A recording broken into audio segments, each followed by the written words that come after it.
Have you ever asked yourself this question, that when we call upon God with complete devotion, when we pray drowning in tears, when we bow for hours in temples, mosques, gurudwaras, and churches, then why doesn't God appear before us? Why does he remain invisible? Does our call not reach him? Or, is it that we ourselves are doing something that keeps us away from his vision? Paramhansa Yogananda gave a very beautiful answer to this question. He said, God is always with us, he is not far away. But there are 5 great obstacles that create a curtain between us and him. Until this curtain is lifted, the soul cannot experience that supreme truth. Today we will go deep into these 5 greatest obstacles. And you will see that these are not imaginary concepts, but realities connected to your own life. If you understand them, not only will you come closer to God, but you will also experience true peace, love, and joy in your life.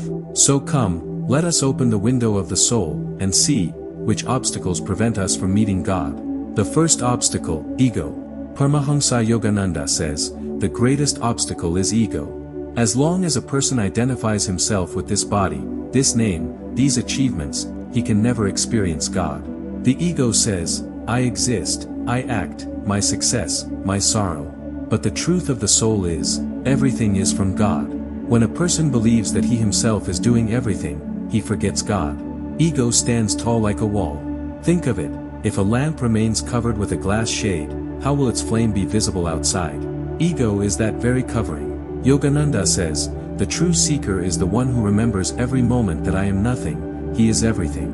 When we dedicate every success in life to God, when we accept every failure as his will, then the ego slowly begins to dissolve. And when ego disappears, God reveals himself. The second obstacle, sensory desires. The second great obstacle is the lure of the senses. Man's eyes seek beauty, his ears get lost in sweet sounds, the tongue runs after taste, the body seeks comforts. And the mind becomes a slave to all this. Yogananda explains that the pleasure of the senses is temporary. The more you feed them, the more they demand. It is like a well that never fills with water. And in this chase, man loses his inner peace. To attain God, it is essential to master the attractions of the senses. This doesn't mean you must abandon the world. Rather, it means, enjoy the world, but don't get bound by it.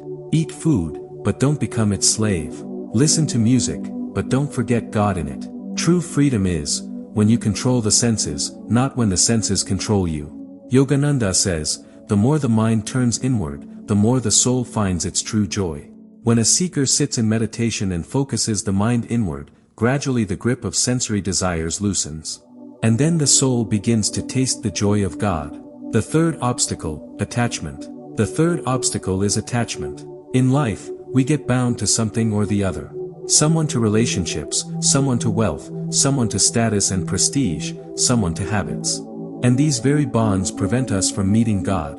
Yogananda says, loving is not wrong, living in the world is not wrong. But when love turns into ownership, when attachment chains the soul, then problems arise.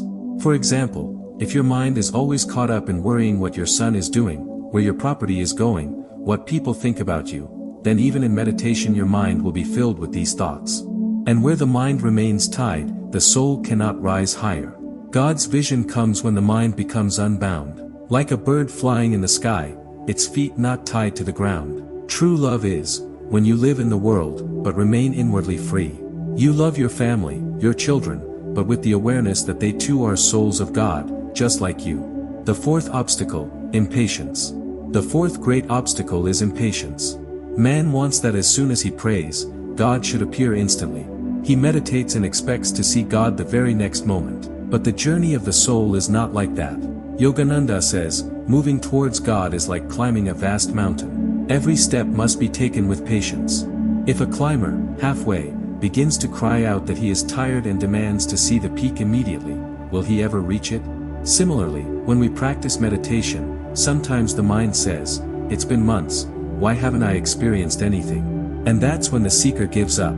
But the true seeker is the one who holds on with patience. Yogananda says, the greatest secret of finding God is perseverance.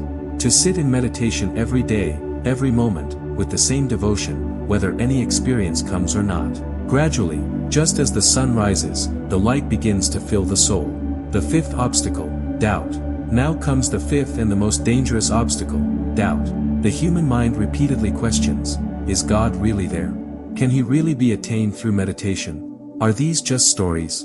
Yogananda says, doubt is the greatest thief of the soul. Because where there is no faith, there is no strength. Just like if a farmer sows seeds but keeps wondering if the plant will even sprout, and digs up the soil every day to check, will the plant ever grow? No. In the same way, if the seeker doubts his own path, the spiritual seed will never sprout. Faith means, moving towards God with complete trust, whether results show up immediately or not. So these 5 obstacles, ego, sensory desires, attachment, impatience, and doubt, are the very curtains that separate us from God. God is always with us. He is in our breath, in our thoughts, in the depths of our heart. But as long as these obstacles remain, we cannot experience Him. God is right here with us, but because of these 5 veils, we cannot see Him. Just like the sun is always in the sky, yet clouds hide its light. Does this mean the sun has disappeared? No. It is simply that the clouds cover our eyes. In the same way, as long as ego, sensory desires, attachment, impatience, and doubt remain, our soul cannot recognize that divine light. Paramhansa Yogananda would say, God is not far away, but within us. But we must purify our consciousness, only then will the soul experience that truth. Now the question arises, how do we break these 5 obstacles?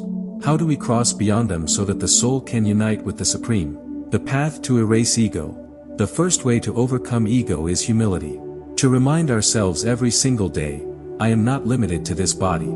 My true identity is the soul, and the master of the soul is God. Whenever we feel proud of success, immediately remind ourselves, this is not my intelligence, this is His grace. When sorrow comes, accept it too, this is part of His will.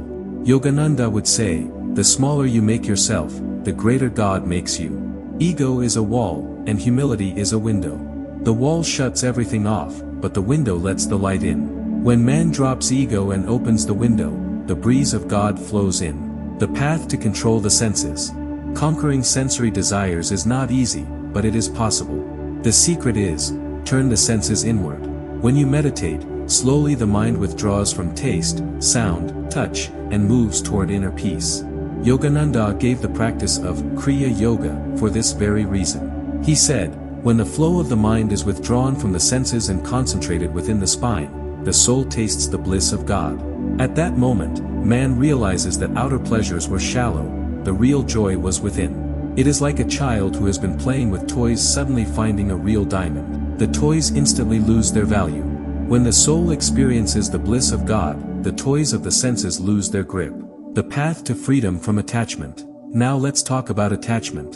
Yogananda would say, do not turn love into attachment. It means, love your family, your dear ones, but with the awareness that they are not yours, they belong to God. Think of a garden full of flowers. You can enjoy their fragrance, their beauty, but knowing they are not yours, they belong to the gardener. God is that gardener. He gave us relationships, wealth, experiences. But when we say, these are only mine, sorrow is inevitable. The right vision is, all this belongs to God, I am only His caretaker. Living with this attitude, attachment does not bind you. Then you live in the world, but inwardly remain free. And this freedom is what leads to God. The path to patience. The way to overcome impatience is patience and perseverance. This is the key to meditation. Yogananda said, every day, lay 1 brick, and only then will the temple be built. If you stop midway, the temple will remain incomplete. A seeker should not worry about results. Focus only on practice. Whether there is an experience or not, God is watching. Every prayer, every act of devotion, is sowing seeds inside you. And one day, suddenly that seed will turn into fruit. It is like a river carving through rocks to make its way. Every day it flows against the stone, but at first, it seems no change is happening. Years later, you see it has cut through the mountain. Your practice is the same, slow, but certain. The path to overcome doubt. And now the most important, doubt. The way to defeat it is through experience. Reading alone, listening alone does not deepen faith. Until the seeker sits in meditation and experiences even a little peace, a little divinity, the mind keeps doubting. Yogananda would say, if the soul receives even a momentary touch of God, doubt disappears forever. That is why the seeker must keep practicing, so he can experience it himself. For nothing is greater proof than experience. My friends, these 5 obstacles are truly our tests. God wants us to grow mature, to grow strong, so that we can bear His love. If God were to reveal Himself instantly without any effort, man would never value it. But when the soul struggles and conquers these 5 obstacles, only then is it ready to hold that bliss. Yogananda would say, God is like a child. He plays hide and seek. He hides, so that you may search for Him. And when you search with your whole being, He suddenly appears before you laughing. Now think, have you ever felt this game of hide and seek? When you prayed and suddenly peace descended within, that was a glimpse of God. When someone touched your heart without reason, that was God's love. When in the darkness of life, suddenly a ray of hope appeared, that was His grace. So in truth, God is not far away. He gives us signs again and again. The only difference is, we fail to recognize them. Because our mind is entangled in these 5 obstacles. Yogananda teaches us that the simplest way to break these obstacles is devotion and meditation. When man calls upon God with complete love, ego melts away. When he goes inward in meditation, sensory desires fall off. When he lives with surrender, attachment breaks. When he holds patience, impatience vanishes. And when he experiences even a glimpse of God, doubt disappears forever. So my dear listeners, if ever this question arises in your mind, why doesn't God give us His vision, then remember, He is ready to reveal Himself. But first, we must remove these 5 veils from within. This journey is not easy, but neither is it impossible. Every day, every breath, you can come closer to God. Just drop the ego, keep control over the senses, remain free from attachment, hold patience, and keep your faith unshaken. When these 5 obstacles are broken, you will realize God was never far away. He was always with you. And then your soul will sing, "You are mine, and I am yours. I was searching for you, and you for me."